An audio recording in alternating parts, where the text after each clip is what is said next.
అమ్మ మీ పేరేం పేరమ్మా? భారతి. భారతి. జానయ్య స్వామి వారిది కంచి ఎప్పటి నుంచి వస్తున్నారు మీరు? మేము 15 సంవత్సరాల నుంచి ఉంటున్నాం. జానయ్య స్వామి దేవుడని మీరు ఎప్పుడు గుర్తించారు? దేవుడని మాకు ఇంటి దగ్గరే వచ్చిందండి. మాకు ఇంటి దగ్గర నిదర్శనం వచ్చింది. వస్తేనే వచ్చింది. జానయ్య స్వామి చేసిన అద్భుతాలు ఏంటమ్మా? అద్భుతాలు జ్ఞానానికి సంబంధించినది. మరి అసలు జ్ఞానయ్య స్వామి భగవంతుడే జ్యోతి స్వరూపుడు. బ్రహ్మ విష్ణు మహేష్ అంటే ఎవరు పైన అఖండ జ్యోతి నుంచి మన స్వామి వస్తాడు. జ్ఞానయ్య స్వామి వచ్చి ఆయన ఒక రూపంతో సృష్టి చేసి, ఒక రూపంతో పెంచుతూ, ఒక రూపంతో లయం చేస్తాడు. ఆయన నోటు చేసేవరకు ఎంత కూడా పోతుంటారు. పోయి లెక్క ప్రకారం మళ్ళీ పంపిస్తుంటారు. అది జ్ఞానయ్య స్వామి చేసేది. మీరు జానయ్య స్వామి చేసిన అద్భుతం అంటే గుడిలో జ్యోతులు విభూతి అలాంటి అప్పుడు కనపడి పటంలో నుంచి విభూతి వచ్చేది. అది చూసి అందరూ చూశారు. మీరు ధ్యానం చేస్తారమ్మా? ధ్యానం కూర్చొని చేయటం ఉండదండి ఇక్కడ. ఆ పుస్తకంలో దాని ద్వారా నిలకడ వస్తుంది, మనసు నిలకడ వస్తుంది. ధ్యానమైన శ్వాస మనసు కలవటమే కదా, ఈ పదాలలో వస్తుంది అన్నమాట. స్వామి కొత్తగా రాశారు కదా, ఆ భాషలో రాశారు కదా 6 గ్రంథాలు, అందులో వస్తుంది. మీకున్న అనుభవం ఏంటి? ఇక అనుభవం అంటే మరి ఇక్కడ గుడి దగ్గర ఏముంటున్నా కదా,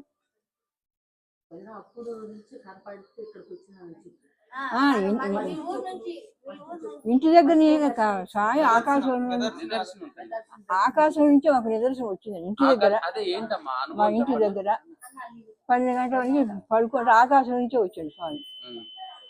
ఉగ్ర రూపంతో, శైవ రూపంతో వచ్చింది శివుడు. ఏదో 3 ప్రశ్నలు అడిగితే ఎందుకు వచ్చాను అంటే భూమిని కాపాడటానికి ఒకటి వచ్చింది. మరి ఏ కుటుంబం, నేను సాధారణ కుటుంబం పుట్టి వచ్చినాను. సాధారణ కుటుంబం నేను ఎవరు నమ్ముతాను, ఎవరు నమ్మరు. ఏదో 3 ప్రశ్నలకు 3 అడిగిన. ఎక్కడ నీ తెలిసిన చోటు అని కూడా వచ్చింది. నిద్ర అయితే కాదండి, అంతర్ముఖంలో వచ్చింది. అంతర్ముఖంలో వచ్చింది కానీ మరి అంతర్ముఖంలో వచ్చింది అంటే నిద్ర అంటే నమ్మరుగా. నిద్ర అంటే నమ్మరండి అని ఎట్లా నమ్ముతారు? మరి ఎవరికి చెప్పరా? ఏమో ప్రపంచం నుంచి వచ్చింది, జరిగినది నిజం. ఏమో ఎక్కడ వచ్చింది ఏమో నాకెందుకు, ఎక్కడ వచ్చింది ఏమో, వచ్చే మాత్రం మనకెందుకు, వచ్చాను ఏం చేస్తాను నేను బయటకు పోయేదాన్ని కాదు కదా. ఇంట్లో మాత్రం పూజ చేసుకుంటాం, మందిరం ఉంది అంతే. సరే ఎక్కడంటే ఎక్కడ వచ్చిందో ఏమో తెలియదు. ఎక్కడో జరిగింది ప్రపంచంలో, మరి 190 దేశాలు ఎక్కడ జరిగింది ఏమో, ఎక్కడ జరిగింది ఎవరికి చెప్పేది కానీ ఎవరికి చెప్పలేదండి. చెప్పిన నమ్మరండి, కళ వచ్చింది అంటారు. నమ్మరు కదా ఇంట్లోనే, అంతేగా నమ్మరు. ఎక్కడో తర్వాత మేనరుడు ఇట్నే హైదరాబాద్లో ఉంటాడు, అవి ఆశ్రమం అటు ఇటు ఉంటుంది. హైదరాబాద్లో ఒక చెప్పినట్టు ఒంటి మీదకి వచ్చి భగవంతుడి భూమి మీదకి దిగి వచ్చాడని చెప్పింది. కొంచెం ఆదరవు దొరికింది. సరే అప్పటికి కూడా మేనకుండా ఊరుకున్నా. నేను ఏ గుడికి ఎక్కడికి పోలేదండి. ఏ గుడికి పోలే, ఎక్కడికి పోలే. అసలు ఇప్పుడు నా నమ్మరు కూడా. ఆ గుడి అట్లా ఎన్నడూ చూడాల. వత్సాయిలో రావణ వారి గుడి తప్ప నాకేం తెలియదు. వత్సాయి మాత్రం తీర్థయాత్ర బాగా చేస్తారు. మా పుట్టిలు అనమాట వత్సాయికి. తర్వాత రాకపోయిన 16 సంవత్సరాలు పోయింది. యోగశాస్త్రం డాక్టర్ బసవారావు చెప్పారు. యోగశాస్త్రం చెప్పారు మాకు. యోగశాస్త్రం భగవద్గీత అవన్నీ కూడా మాకు చెప్పారు. అవన్నీ పుస్తకాలు నేనేం కొన, మా నాయన దగ్గరే ఉన్నాయి. మా నాయనమే మా గురువు. మొదట్లో నాయన మీద నాకు వచ్చిందని ఏం లేదు. ఎక్కడికి పోవాలి. తర్వాత వచ్చాక పటేల్ గారు చనిపోయిందని వచ్చింది. అప్పుడు కూడా నేను రానన్నా, నేను అక్కడికి రానన్నా. అప్పటికి కూడా ఎక్కడికి పోవట్లేదు కదా, రాపోవటం ఎట్లా. మా పిల్లలు వచ్చి గట్టిగా వచ్చి కాబోలు తీసుకొచ్చాక అమ్మాయి చెప్పింది, నేను వద్దాం అనుకుంటున్నా ఏంటని చెప్తే, అప్పుడు ఇక్కడికి వచ్చాక కరెక్ట్ సరిపోయింది. మరి ఆకాశం నుంచి వచ్చింది కదా, ఇక్కడ అంతేగా మరి. ఇక్కడ ఆకాశం నుంచి వచ్చింది, ఇక్కడే కట్టించారు మరి అని చెప్పింది. మరి హరిజన కుటుంబంలో అంటే సాధారణ కుటుంబంలో పుట్టినని చెప్పింది. మరి సాధారణ కుటుంబంలో పుట్టింది. నేను పండిత వంశంలో పడతారు కానీ నేను ఎట్లా నమ్ముతాను? నేను అప్పుడు అడిగినగా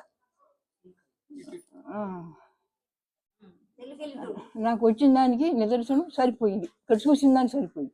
ఇక్కడే కావాలి అప్పుడు అనుకో. నాకు అప్పుడు నిర్ధారణ అయ్యిందండి ఇది. అంతేగమ్మా, నాకు నిర్ధారణ అయింది.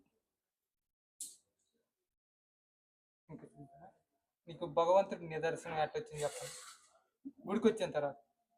మరి గుడికి వచ్చాక అన్ని వస్తున్నాయి కదా, స్వామి రమ్మని. గుడికి వచ్చిన తర్వాత భగవంతుడు అసలు దర్శనం ఎట్లా ఇచ్చిండు? అసలు ఎన్ని రూపాయలతో ఇచ్చిండు?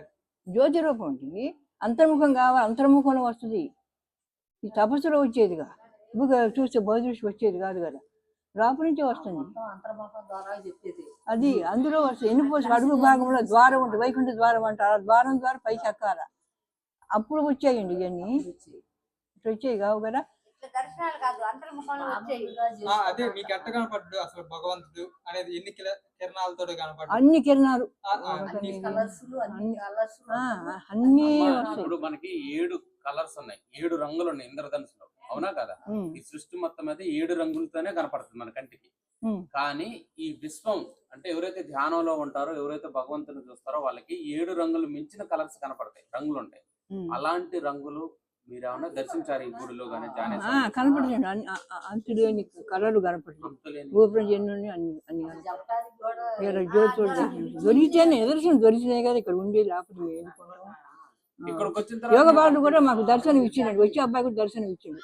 రాబల్లో ఉండగానే ఇచ్చి ఊగి ఎవరు రారు కదా ఇంట్లో నుంచి, పిల్లలు పంపించద్దు, వాడు ఎందుకు పంపిస్తాను అని. అబ్బాయి వచ్చిండు, ఎంత అంటే ఇంతే ఉన్నది. ఫంక్షన్ కడతారు, ఫంక్షన్ చేస్తారు చూడు, ఆ పంచాన్ని చొక్కా చూడుకున్నాడు అబ్బాయి, ఇంతే ఉన్నాడు. అబ్బాయి వచ్చిండు యోగ బాలుడు, 5 బావకి పడుకొని ఉంటే ఆ అబ్బాయి అబ్బాయి గబా గబా మెట్లకి వచ్చిండు. అది వరకు శివలింగం విష్ణు పూజ చేసి శివ పూజ చేయరా, ఆ శివలింగం ఉంది రాజలింగం, అందరూ వద్దన్నారు. రాజలింగం ఉంటే ఈరోజు అభిషేకం చేయాలి, ఇళ్ళలో పెట్టకూడదు, అరిష్టం అందరూ మా ఇంట్లో అందరూ వద్దన్నారు, ఎవరు ఒప్పుకోవాలి. నేను రమ్మనమన్నా, మా అబ్బాయి చేసుకొచ్చింది, తెమ్మనమని నేను చెప్పాలా, వాడికి తెలియదు. ఏదో కాళహస్తికి పోతే అక్కడ అందరు తీయదు, ఏమో నాకు తీసుకోవాలి అనుకున్నా, దొరికి తెచ్చా, నాకు తెలియదు అంటాడు. మరి నేను తేలేదు, ఏమో సరే ఆ శివుడు రావాల్సి వచ్చిందిగా, మరి రమ్మని వస్తాం నిజంగా అన్ని సరే నేను అన్న పెట్టినా, సరే అందరూ ఒట్టి మొండిది, ఎవరు చెప్పినా ఏందని అందరూ అన్నారు. ఆక్షేపణలు కూడా ఉంటాయి, ఎన్నో ఉంటాయి.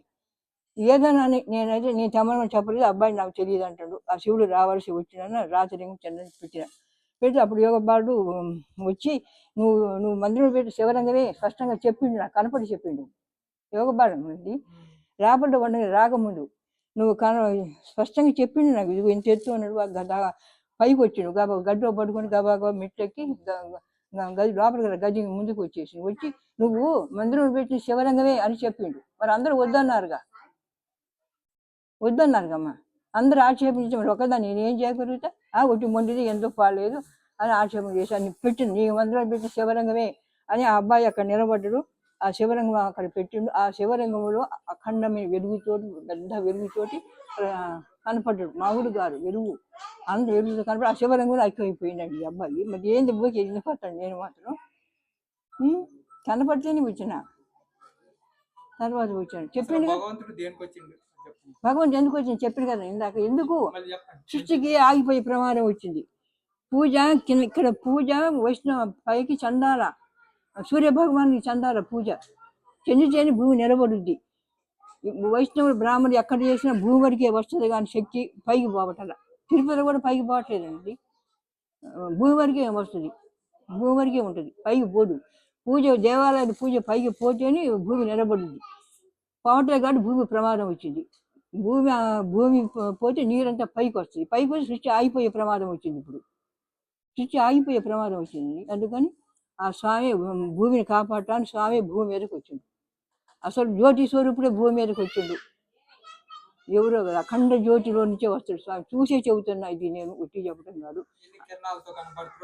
అన్ని కిరణాలు, అంతులేని కిరణాలు, 1, 2, 3 అని కాదు. తపస్సు అయితే పరిపూర్ణమైంది, ఇప్పటికి అయిపోయింది. అఖండ జ్యోతి ఒక్కసారి వచ్చాము, నువ్వు అన్నట్టుగా రావటం. అఖండ జ్యోతి అనంతమైన వెలుగు, సృష్టికి మూలం. అప్పుడు లోకాధిపతులు లోకస్తులు అందరూ పోయినా కూడా ఆ జ్యోతి మిగులుద్ది. సృష్టి కూడా వస్తుంది కదా, అందులో నుంచి వస్తాడు మన స్వామి. వచ్చి సృష్టి ఏమిటి చేస్తాడు 3 రూపాయలతోటి, అన్ని రూపాయలు ఆయన స్వామి. మరి భూమిని కాపాడటానికి వచ్చిందండి. ఇది ఎందుకు వచ్చిందంటే ఎట్లా, మరి సృష్టి నిలబడదుగా. ఇప్పుడు సృష్టి నిలబడదు, సృష్టి ఆగిపోతే ఎట్ట ప్రమాదం కదా. అంటే భూమిని కాపాడటానికే వచ్చిండు. లెక్క తీసుకుంటాడు అన్ని, సృష్టి మొత్తం ఎప్పుడు లెక్క తీసుకుంటూనే ఉంటాడు. ఆకాశం ఎప్పుడు వస్తూనే ఉంటాడు. ఇప్పుడు 500 సంవత్సరాలు మోక్షానికి పోయేవాడు 12 మంది పోతున్నాడు. మోక్షం కానీ కోరుకుని ఎవరైనా డబ్బు డబ్బు డబ్బు కోసం చేసేది పూజలు.